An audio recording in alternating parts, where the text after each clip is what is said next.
নমস্কার বন্ধুরা, আজকাল নতুন রেসিপি হলো ডিম চপ। এই যে ডিম নিয়েছি, পেঁয়াজ, ধনেপাতা, লঙ্কা কুচি। পেঁয়াজটা ভালো করে ছাড়িয়ে নেব। চালের গুঁড়ো 4 চামচ,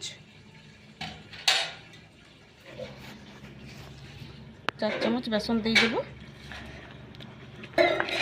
দিয়ে দেবো হলুদ গুঁড়ো, কালার লঙ্কা গুঁড়ি, কালারটা ভালো দেখাবে সেই জন্য দিলাম। এবার দিয়ে দেবো একটা ম্যাগি মশলা, খেতে খুব ভালো লাগবে। দিয়ে দেবো কাঁচা লঙ্কা কুচি করেছিলাম। এবার দিয়ে দেবো ধনেপাতা কুচি। এবার খুব ভালো করে মেখে নেবো। যদি জল লাগে তো জল দেবো অল্প অল্প করে। বন্ধুরা এইভাবে মেখে নেবে। অল্প জল লেগেছে, অল্প জল দিয়েছি।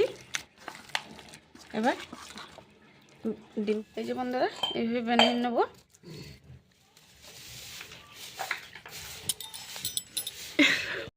এইভাবে একটা দিয়ে দেবো।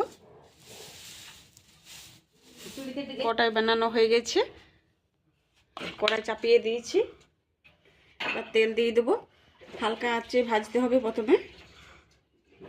ধরো তেল গরম হয়ে গেছে, এবার একটা একটা করে ছেড়ে দেবো। এই যে ভাজানো হয়ে গেছে, এবার তুলে নেব।